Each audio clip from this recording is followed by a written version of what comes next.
Hey guys, so today bringing you another video. Now welcome to a Challenger Spectate. This might actually be the first ever Challenger Spectate I upload to Huzzy Extra, so if you enjoy the concept of it and you enjoy them, do like it, let me know. And if you don't, like, again, let me know. Just comment going, oh, I prefer the live stuff only. It just helps me know. Basically, if you've been watching the channels recently, you know things have been pretty rough. And they've been rough for a few reasons. A lot of it has to play with my mentals being not very good for a few different places, personal health, other things going on. But this upcoming week, I'm recording this on Sunday. This will be today's second video. I'm really wanting this upcoming week to be a lot better than it's been recently. So the reason why I'm watching a Silas game, meanwhile level 1, the Zin obviously wanted to take the fight. But then kind of thought against it. Against Silas, level 1 is very strong because he can press his E, proc his passive, hopefully hit the E, CC the target, and proc his passive again. So it gives a lot of damage output straight away. Yeah, this upcoming week I really want to be better. I want it to be a really happy week, hopefully. I want it to be a fun week. And obviously, let's be honest, and this is the problem when you're a league content creator, especially a ranked content creator, a lot of your fun and a lot of your enjoyment of the game is climbing. If you're not actively climbing, or if you're not in the rating that you feel you deserve anyway, like if you're a Grandmaster player and yeah, you're a 50% win rate in Grandmaster, it's probably okay because that's where you are. I like to think of myself as a Diamond 1 Master player, and obviously I'm not there right now, and I'm not climbing. So it's a bit of a double negative. So I want it to go better, but what I need to do, and I think, you know, people have been telling me this, honestly, for a very long time, is I need to do two things. Is one, I need to play very strong champions, because some champions I play are just not that strong in terms of solo queue prowess. Look at the poke that Syndra is giving, by the way. A lot of poke on the Silas. It's the melee versus ranged angle. But yeah, I need to play very strong champions. Increases your chances of winning exponentially. But this is where my caveat is. I also need to play champions that I find fun.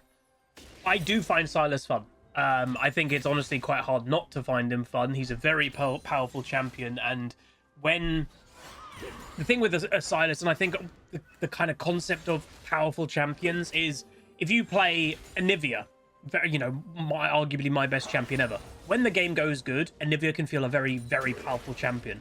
But when a game goes bad on Anivia, it is absolutely awful. You're really slow, your damage is not there, you can't get to fights at the right time, and you just don't really do anything.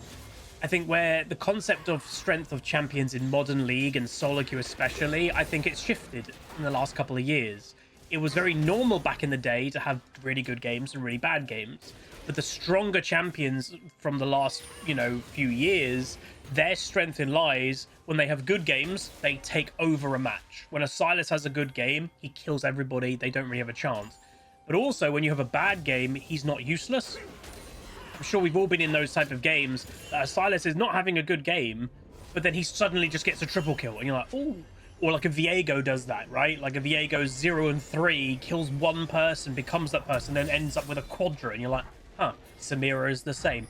These are these solo queue picks that are fun to play, and they're always really useful. So that's kind of what I need to focus on. So what I'd say in the comments down below, what champs do you think hit that? You know, I've named, I'd say 3 of them. I'm not going to play Samira. I don't want to play AD carry right now, but I'm probably going to play some Silas. That's why I want to kind of watch this guy and see if I can pick anything up from him. And then also, Viego, I think, kind of goes into that. It's worth knowing, and this is something that I would personally not consider doing, so this is straight off the bat something that I would probably now do. If you look at Silas's items, bro's got a Doran's shield. That's on purpose to make his lane phase a bit smoother. You've already seen this game how much poke as Syndra is doing. Syndra, obviously a very powerful champion as well right now. Oh, that E-latch was nice. Meanwhile, first blood going out to the Zin in bot lane. But yeah, goes Doran's shield, and then goes Dark Seal. The only negative of this, obviously, is mana. Like, obviously, he's gaining no mana regen whatsoever. In terms of his runes, he's got Phase Rush, Mana Flow, which that will give him mana, obviously. Each stack gives him more. Transcendence for scaling. Scorch, interesting. I guess just to do a bit of extra burn damage. And then, you know, going Red Tree for aggression, sudden impact. Eyeball collection, so he's looking to kill basically all of the enemy team. And then ability power, and that's also interesting. flat health. So why take flat health instead of scaling health sometimes? So Silas knows I'm a strong champion, I'm a powerful champion, but I know I'm going to get bullied quite a bit by a Syndra in lane phase, range versus melee, just the basic concept of it. I'm going to get, you know, it could be a struggle until I get strong. So I start a Doran's Shield, tanky. I take flat health in my runes. I'm tankier early. Yeah, it doesn't give you as much health if you went health per level, but he doesn't care about that. He cares about having an okay early because he knows eventually he'll be fine. So that's worth knowing. Another thing worth knowing, some people may ask, you know, Syndra's ultimate mechanic obviously is the more balls she has down on the ground or holding in W, the more that she gets with her ultimate. So how does it work with Silas? He just gets the default. So the default amount that Syndra fires out is 3. Obviously, he doesn't steal the mechanic of casting the Q to have some, you know, orbs on the floor. So he gets the default 3. Also, I don't think he gets any of the Transcendence passive stuff. So he doesn't get the ultimate will eventually execute or anything like that. You know, that's a Syndra thing that's not tied to her ultimate. Silas only steals the ultimate. It's like Darius. Darius's ult is only amazing when he gets his full passive up. You know, it can work on Silas, Darius ult, but you're not getting that benefit because you're not getting Darius passive. You're only getting what the ultimate is. It's like, I don't know if the videos come out yet, or I don't even remember, but I had a Silas on my team recently, and he kept stealing Belveth ult. Really bad ult to steal, because all it gives is, it gives absolutely nothing until someone dies. It doesn't help him get a kill, and then he does like the kind of go into the ground and the sonic boom thing. That's about it. It doesn't really make it that better. You know, it doesn't give him an empowered version, because it's an empowered version of Belveth's passive. He doesn't steal Belveth's passive. So, yeah, be careful with what ones you're trying to prioritize. In this game specifically, what would I say the priority would be for Silas? Easily number 1 and number 2 are Seraphine and Xin Zhao, 100%. Xin Zhao, way more powerful in terms of I'm going all in. Jax's is also pretty good to steal, but like it's kind of like a lesser extent. Nice roam. Gets the barrier out of Caitlyn. She does have flash, didn't use it. But yeah, Jax's is similar to Zin's in the fact that it's like a small damage near you, makes you tankier, but obviously Zin's is a, I'm going to blow everybody away so they can't be on top of me, but then I also can't take damage unless you're in this zone. So very powerful for a Silas, especially, you know, against a Syndra or something like that. So I would say Seraphine, Xin, and Jax are the top 3. Caitlyn's is probably 4th, and yeah, by far, like, Caitlyn's isn't amazing. Like, he's got some options. His own team, by the way, worth knowing. So they got Mr. Cassante, again, still a very broken champion. You just saw there. Syndra is probably feeling pressured. Oh, Silas roams, gets a roam off. Where I'm going to do, I'll try and make a roam work myself, and it didn't work. Now, she is in vision, leaving top lane, so Silas is looking to make a trap happen, but there's a lot of blue team around. Why is there a lot of blue team around? Because these will be spawning probably fairly soon. But red team is doing a smart thing, knowing Seraphine was mid, knowing Syndra was top. They take a dragon without any punishment, and they're also now looking for the Caitlyn again, and she had to blow her flash. So that's all round a very nice play by red team. Mr. Cassante going for a dive. That champion is going to die to the Xin, who was right nearby, but it's not too bad. Jax actually does not get an assist on the Cassante, so that is a net gold gain for red team. Farm-wise, obviously, slight advantage for Syndra. You'd expect that, to be honest. If a Silas goes either even or wins farm onto a ranged champion, the ranged champion has done something wrong. Oh, if that latch, that would have been a good amount of damage. And yet, when you're about this just under half health, you do have to be careful. Syndra is strong. She doesn't have ultimate right now. The Silas may or may not know that. It's always worth knowing. You know, sometimes a player does know they don't have the ultimate, and sometimes they do. So, judging by this, I don't think the Silas thinks she has ult. He's looking aggressive. He's like, oh, you don't have your ult. I'll keep going for you. So he's pushing it really fast, running out of mana, probably pushing it so he can go back. Lee Sin was in the area. A dive could have maybe gone off, but it's not going to. And now Xin is looking for a potential dive. But he is spotted. Seraphine ult over the top. Flash by Jinx. But yeah, this is the power of a Seraphine Caitlyn. Even though that they are like, well, both AD carries are actually even. A Caitlyn, obviously, and Seraphine is going to vastly more outpoke a Bard Jinx. So with that poke, and also they were obviously got an early kill or an early gank by the Xin Zhao, they are just absolutely hammering the tower. So blue team, even though this game is very close, you know, the gold is not 3,000 gold lead for blue right now, has the confidence that they're just going to walk in and steal the blue. Xin, a very strong champion, I would say. Jack's just got a solo kill on Mr. Cassante, who is weirdly struggling. You wouldn't normally expect to see a Cassante struggling, but alas, it does happen. The player's name, meanwhile, Jinx Ultimate is going all the way to the top. Boom, kills the Jax, and Cassante gets an assist on that. That's actually pretty big for Cassante staying in the gold kind of area. The grubs have now spawned. E has latched. Really good timing, potentially, this. Syndra does have a flash just in case. Big Seraphine ult. That's an amazing little ulti. Lee Sin with the kick. Syndra still has flash. Big fight happening. Nobody has died. Silas's damage is yet to be fully online. Bard getting a little bit caught out, but does manage to survive. I say that. Oh, amazing save. Get down, Mr. President, by Lee Sin. That was really good. Again, watching Challenger players is quite fun. It is worth knowing, some people may ask, you know, yeah, I didn't end up going to Worlds. Nice kill by Silas. Did I watch the games? Roughly. I had them on my second monitor. I had some weird feelings yesterday because, like, you know, obviously I was invited to go. I had my ticket, everything, hotel room, and I just didn't feel health-wise I was up to it. So it was a bit of a weird day for me yesterday. So I had the games on my second monitor, and I was kind of keeping up with it. And, you know, Faker's the GOAT, let's be honest. Again, he is one of my favorite League players, and it's simply, I don't have a personal attachment to the guy. Meanwhile, Xin with another kill. Silas is going to pick that up, though. No jinxes. But yeah, I don't have a personal attachment to the guy, but, like, I think it's a cool story. You know, I'm an old man when it comes to League, and watching, you know, you could say another old man who has been a professional for 11 years, so has probably played the game for 13, 14. He is at the absolute peak of the game still. I think that's really good. And I think it's also, like, I remember it's kind of died down a few now, but if some of you may remember from about, I would say, God, 5-6 years ago, there was a massive conversation happening at the time when some pros were nearly turning 30. I remember it was like Saint Vicious or someone was like 28 or something like that.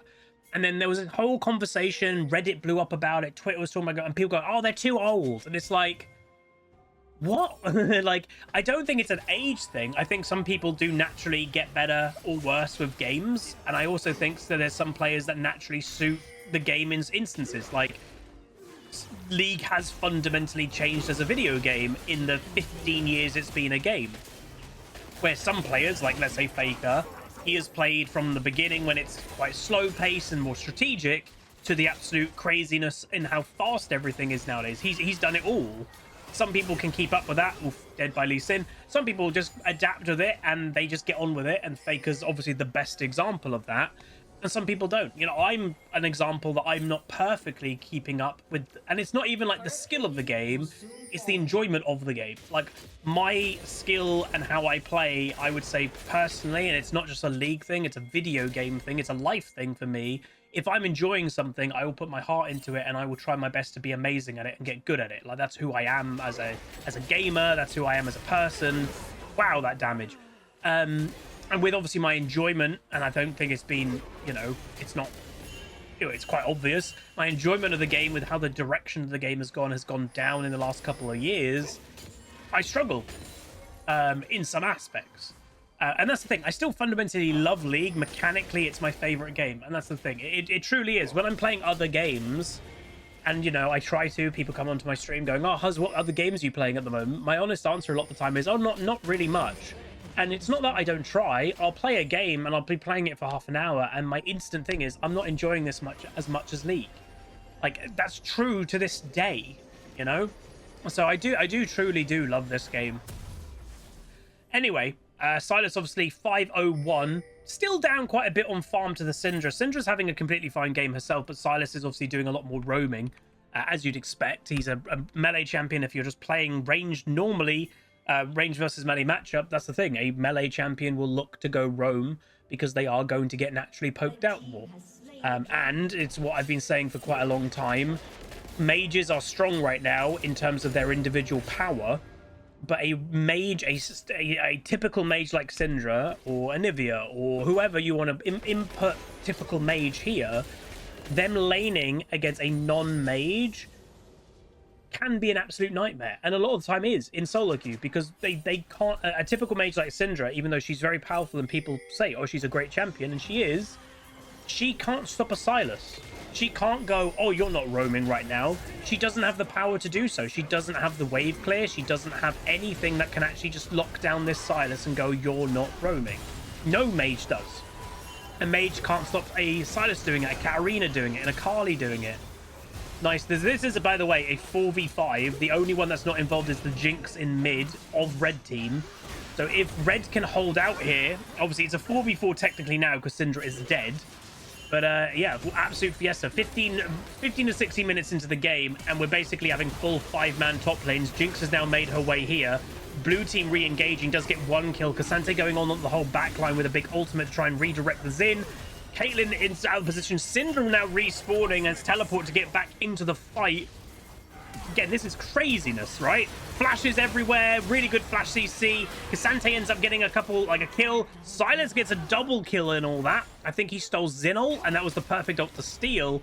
And that hopefully, or potentially, will be the end of this insane conflict. Silas, though, has teleport. So he is pinging, I am on my way again. He's going to go back.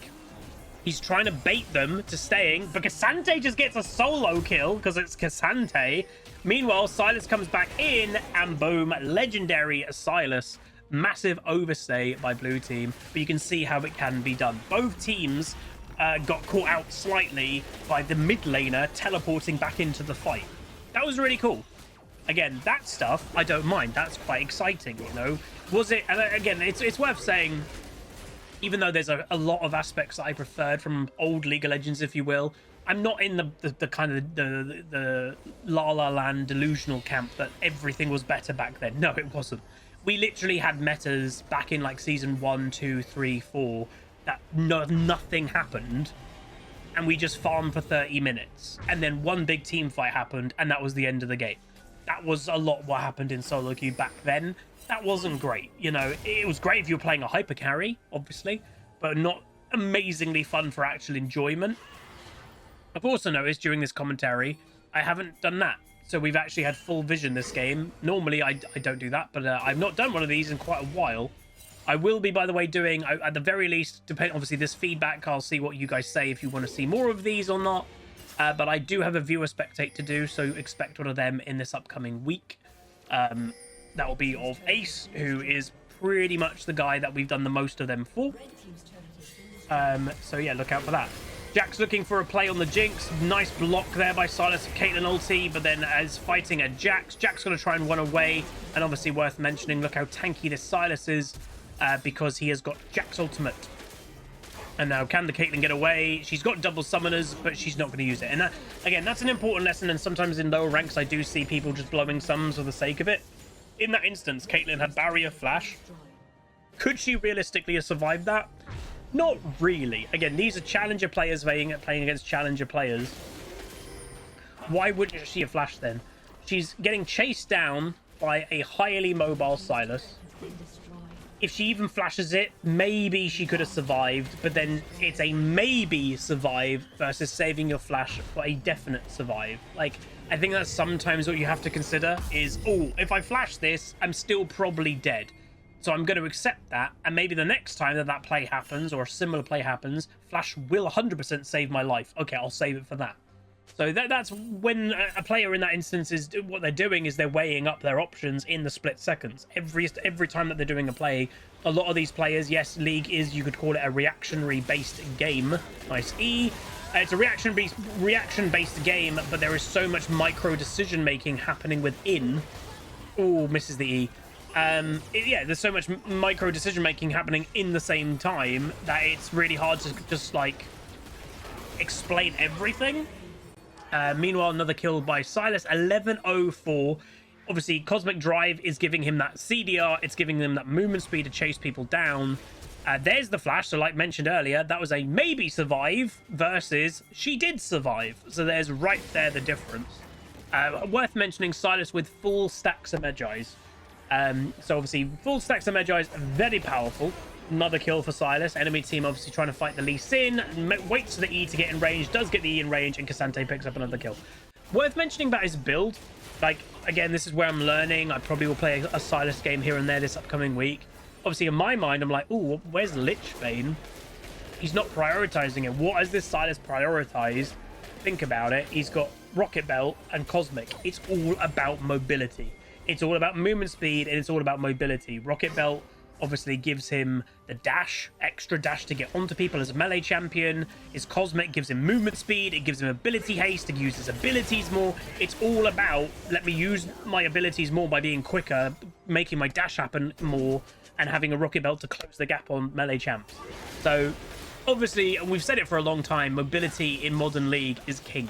And that's why I would say, you know, Riot's trying to downplay what people are thinking about the champion, but it's why so many high rating creators and pro players on social media are very worried about Ambessa.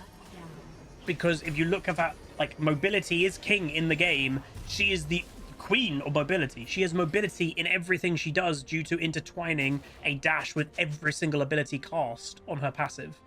That's crazy. So, like, yes, there'll be counters, but, like, what, you have to play Poppy against her every game? That's not realistic. So it's scary. Jack's overstaying for some farm, is going to get punished for that. And it's worth knowing, so if this guy didn't go Magi and have 25 stack Magi, would it be a Lichbane instead? Maybe. Or what I could probably say is he's going to probably get a burst item next. It'll probably be a Shadow Flame. It might be a Storm Surge. I think a burst item is kind of what he mostly is missing. He's got raw damage right now just because of how much more, like, ability power and items he's got on everybody. May as well use the Caitlyn ult because obviously it's timing out. But yeah, and that's the thing, it's worth knowing. We spoke about it earlier, the champions that are really good. You know, even, you know, Silas didn't have the best early game here. You know, he had an okay one, but he didn't absolutely pop off from the beginning of the game. These champions can snowball very quickly. I literally said that at the beginning. I don't know what this game was going to turn into, and it exactly happened. They can just snowball from a few fights, and bam, they take over a match. That's the difference with these crazy strong solo queue champs. They do take over.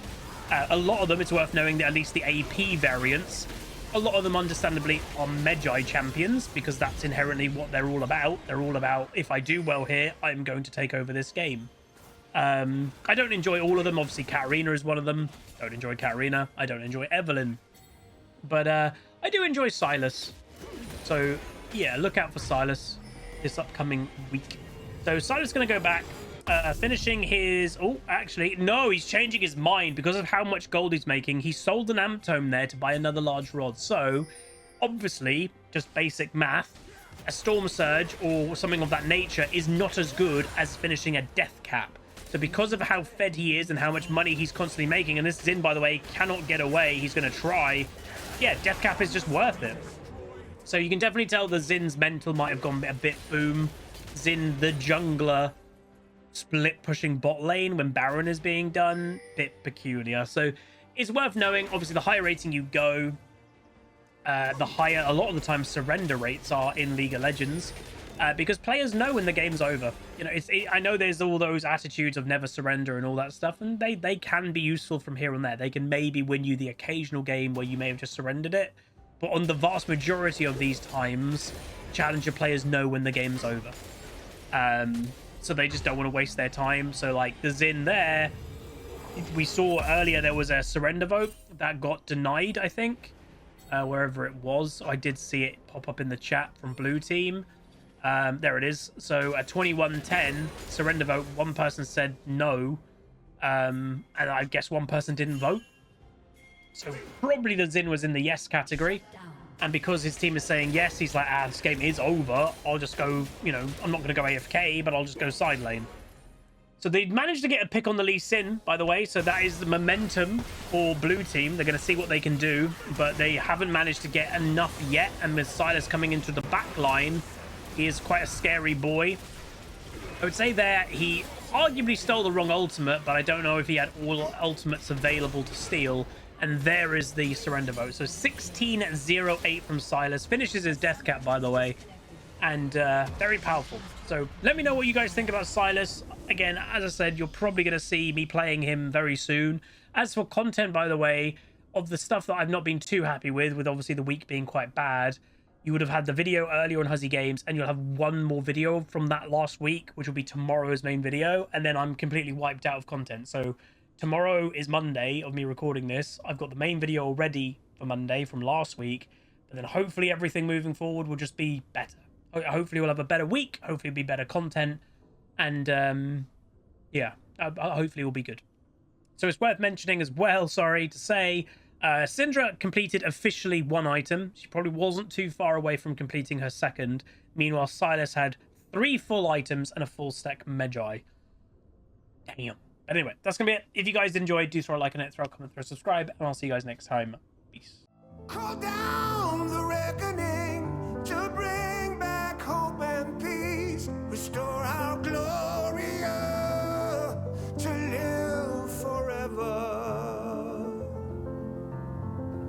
Bring down the dark regime. I know how to unleash eternal power.